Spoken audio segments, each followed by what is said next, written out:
Lecture में हम कुछ रिलेशंस पढ़ेंगे फॉर कोएक्सियल लेंथ सिस्टम्स। तो सबसे पहले ये डायग्राम समझ लेते हैं। तो ये डायग्राम वैसा ही है जैसे आपने न्यूटन्स फॉर्मूला जब हमने प्रूफ किया था वहाँ पर देखा था। तो क्या होता है, यहाँ पर एक रे है आपकी पी आर जो कि प्रिंसिपल एक्सिस के पैरेलल है। तो क्या होगा, ये रिफ्रैक्शन के बाद सेकंड फोकल पॉइंट से होकर गुजरती है। सेकंड रे है आपकी ओ आर जो कि सिंस ये प्रिंसिपल एक्सिस को आपको प्रिंसिपल जो प्लेन्स हैं, ठीक है, उन पे जितनी हाइट पर ये कट कर रही है उतनी ही हाइट पर ये कट करते हुए रिफ्रैक्ट होगी। ठीक है, क्योंकि ये प्रिंसिपल जो आपके प्लेन्स हैं उनकी प्रॉपर्टी है, वो हमने लास्ट लेक्चर में भी देखा था। और जो आपकी थर्ड रे है ये आपकी फोकल पॉइंट F1 से होकर गुजर रही है। तो क्या होगा, रिफ्रैक्शन के बाद ये पैरेलल हो जाएगी प्रिंसिपल एक्सिस के। तो इस तरह से ये तीनों रे आपकी यहाँ पर मिल रही हैं। तो आपकी जो इमेज है वो क्या बन रही है, आई क्यू। ऑब्जेक्ट क्या था आपका, ओ पी H1 हाइट का, और जो आपकी इमेज बन रही है वो बन रही है H2 हाइट की एट पॉइंट आई। ठीक है, इसके अलावा क्या है कि प्रिंसिपल एक्सिस सेम ही है आपकी, एक्स एक्स डैश आपकी प्रिंसिपल एक्सिस थी, H1 H2 ये सब आपके प्रिंसिपल पॉइंट्स हो गए, फोकल पॉइंट्स हो गए। ठीक है, तो इसके अलावा जो आपकी ऑब्जेक्ट की डिस्टेंस है किससे, जो आपका जो प्रिंसिपल पॉइंट है H1 उससे जो डिस्टेंस है वो है U, और जो आपका सेकंड प्रिंसिपल पॉइंट है उससे आपकी इमेज की डिस्टेंस क्या है, V।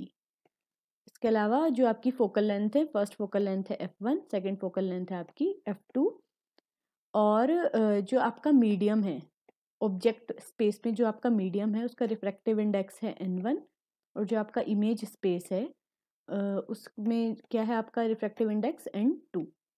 तो इस ये डायग्राम में ये सब चीज़ें मेंशन्ड है। तो हम देखते हैं कि क्या क्या रिलेशंस इससे निकलते हैं। तो पहले हमने ये बेसिक चीज़ें यहाँ पर लिख दी हैं कि हमारे फोकल पॉइंट्स क्या हैं, प्रिंसिपल पॉइंट्स क्या हैं। इन सबको जब आप एग्जाम में करेंगे तो आपको थ्योरी की फॉर्म में लिखना होगा। इसके अलावा सिंस जो ये आपके प्लेन हैं, प्रिंसिपल प्लेन हैं, इनकी प्रॉपर्टी की वजह से हमने क्या लिखा है कि that H1m is equals to H2n। मतलब कि ये वाली जो डिस्टेंस है आपकी H1m ये इक्वल है H2n के, क्योंकि ये प्रिंसिपल प्लेन्स की आपकी प्रॉपर्टी है। ऐसे ही जो आपका H1r होगा, H1r होगा ये वाली डिस्टेंस, वो इक्वल होगी H2s के, क्योंकि सेम चीज़ है कि जो आपकी ये वाली रे है वो प्रिंसिपल प्लेन को पॉइंट R पर कट कर रही है, और जब ये रिफ्रैक्ट हो रही है तो ये पॉइंट S पे कट कर रही है। तो इसीलिए ये वाली जो डिस्टेंस है आपकी वो इक्वल होंगी प्रिंसिपल प्लेन की प्रॉपर्टीज से। इसके अलावा ये हमने डिस्टेंस लिख दी ऑब्जेक्ट की, फर्स्ट प्रिंसिपल पॉइंट से, V हो गई आपकी सेकंड प्रिंसिपल पॉइंट से ऑब्जेक्ट की इमेज की डिस्टेंस, और ये आपकी फोकल लेंथ है। ठीक है, अब क्या करते हैं हम, जो हमारी साइन कन्वेंशन है उसके हिसाब से जो आपकी ये सारी हमने डिस्टेंसेस ये मेंशन की हैं उनको विद देयर साइन लिखते हैं। तो सबसे पहले आपका OP क्या है, ये आपकी ऑब्जेक्ट की हाइट थी, और साइन कन्वेंशन में हमने क्या देखा था कि प्रिंसिपल एक्सिस से जब आप ऊपर की तरफ मेजर करोगे तो क्या होगी, वो डिस्टेंसेस पॉजिटिव लेंगे आप। तो इसीलिए आपका जो OP आया वो क्या है, एक पॉजिटिव वैल्यू है H1। और यहाँ पर जो आपका IQ है, जो आपकी हाइट है इमेज की, वो आप कैसे मेजर कर रहे हो, प्रिंसिपल एक्सिस के नीचे, इसीलिए इसका साइन नेगेटिव हो गया। वैसे ही जो आपका H1O है, ये वाली जो डिस्टेंस है आपकी, U जो डिस्टेंस है, ये क्या है, आप मेजर कर रहे हो इस डायरेक्शन में। तो जिस डायरेक्शन में आपकी रेज जा रही हैं वो ये डायरेक्शन है। ठीक है, अब जो डिस्टेंसेस इसी डायरेक्शन में मेजर होंगी वो पॉजिटिव होती हैं, और जो अपोजिट में हम मेजर करते हैं वो नेगेटिव होती हैं। तो इसीलिए जो यहाँ पर आपका U होगा वो क्या होगा आपका नेगेटिव, और जो आपका V होगा वो क्या होगा, पॉजिटिव। वैसे ही जो आपका F1 है वो नेगेटिव होगा, और जो F2 है वो पॉजिटिव होगा। तो इस तरह से साइन कन्वेंशन से हमने ये सारी जो वैल्यूज़ हैं वो यहाँ पर लिख दी हैं। अब हम आगे चलते हैं। तो सबसे पहले हम लेते हैं सिमिलर ट्राइंगल्स F1 H1M और PRM। अब यहाँ देखिए कौन कौन से ट्राइंगल हैं। एक ये है F1 H1M, और दूसरा ट्राइंगल क्या है आपका PRM। ठीक है, तो ये दोनों ट्राइंगल हम लेकर चले हैं, और ये दोनों ट्राइंगल क्या हैं, एक दूसरे के सिमिलर हैं। तो सिमिलर ट्राइंगल्स का हमने पहले भी देखा ही था कि उनकी जो करस्पॉन्डिंग साइड्स हैं उनका रेशियो इक्वल हो जाएगा। तो हमने जो साइड्स ली हैं, एक साइड हमने ये ली है, ठीक है, H1 F1। तो इसके करस्पॉन्डिंग जो डिस्टेंस होगी ट्राइंगल PRM में, वो कौन सी होगी? वो होगी ये वाली डिस्टेंस, ठीक है। तो इन दोनों का रेशियो लिख दिया हमने यहाँ पर H1 F1 अपॉन PR। तो ये इक्वल क्या हो, किसके होगा?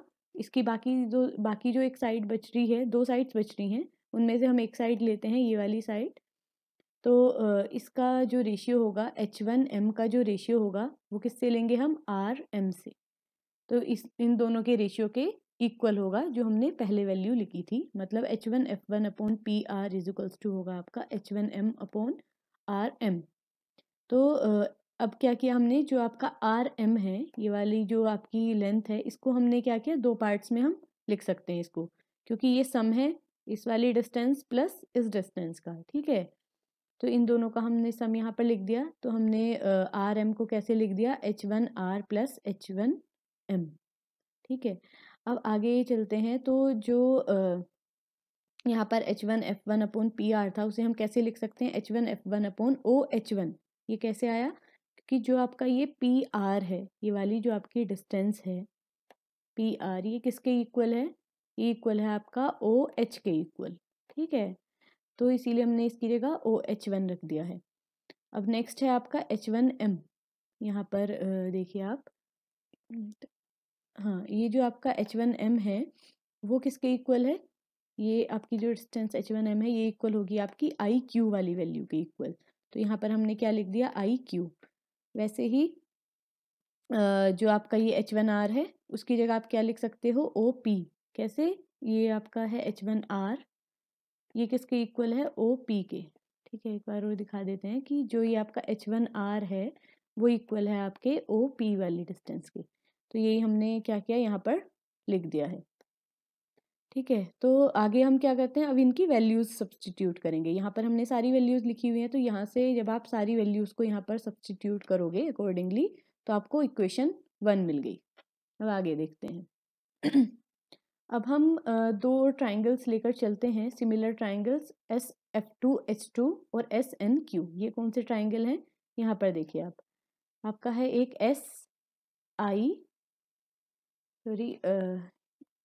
आपके जो ट्राइंगल हैं वो क्या क्या हैं? SF2 H2, ठीक है। तो SF2 H2 ये वाला ट्राइंगल हो गया एक आपका, और दूसरा ट्राइंगल क्या है आपका? SNQ। तो वो आपका ट्राइंगल है ये SNQ, ये बड़ा वाला ट्राइंगल।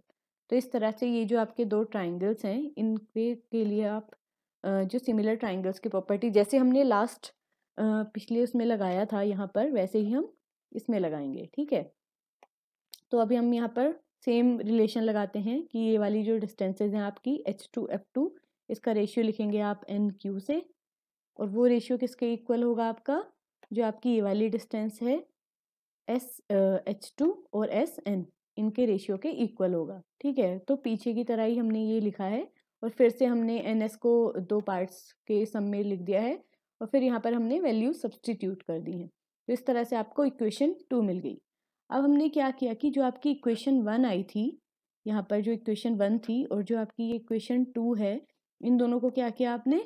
ऐड कर दिया यहाँ पर। तो इन दोनों के एडिशन से आपको क्या मिला? ये इक्वेशन A मिल जाती है आपको कि that F1 upon U plus F2 upon V is equals to 1। अब हमने सेकंड क्या किया? हमने इक्वेशन 1 को इक्वेशन 2 से डिवाइड किया। तो यहाँ से आपको क्या मिला? इक्वेशन B मिल जाएगी यहाँ से आपको, ठीक है। F1U अपॉन F1V, यहाँ पर F1V है और पिछली इक्वेशन में F1 अपॉन U था। इस तरह से आपको H2 अपॉन, यहाँ से आप H2 अपॉन H1 का जो है रेशियो निकाल सकते हैं।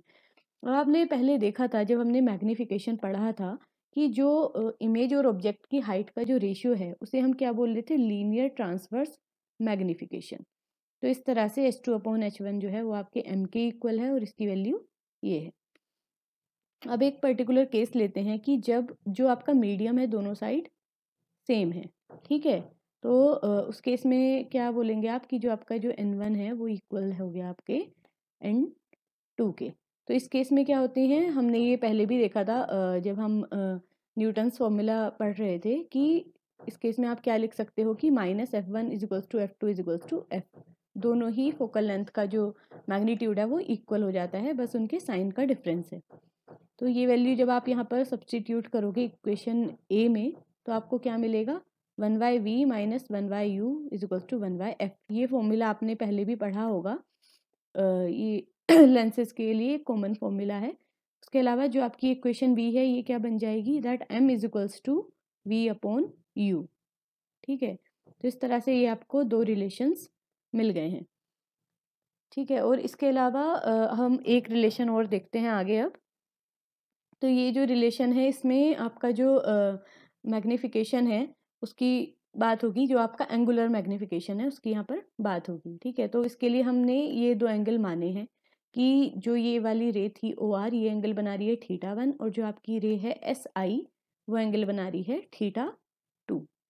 तो अब देखते हैं कि अब साइन कन्वेंशन से क्या होगा, सिंस जो आपका θ1 है वो आप किस डायरेक्शन में मेजर कर रहे हो, एंटी क्लॉकवाइज, तो ये क्या होगा आपका पॉजिटिव, और जो आप θ2 मेजर कर रहे हैं वो क्लॉकवाइज कर रहे हैं, इसीलिए आपका नेगेटिव हो जाएगा। तो वही हमने यहाँ पर लिख दिया है। अब इस डायग्राम से हम क्या करते हैं, tan θ1 और tan θ2 की वैल्यू निकालते हैं। तो यहाँ पर देखिए आप tan θ2 जो होगा आपका इस ट्राइंगल में अगर आप देखोगे तो क्या होगा, ये रेशियो हो जाएगा h1r, और जो आपकी ये वाली डिस्टेंस है ओ h1 का।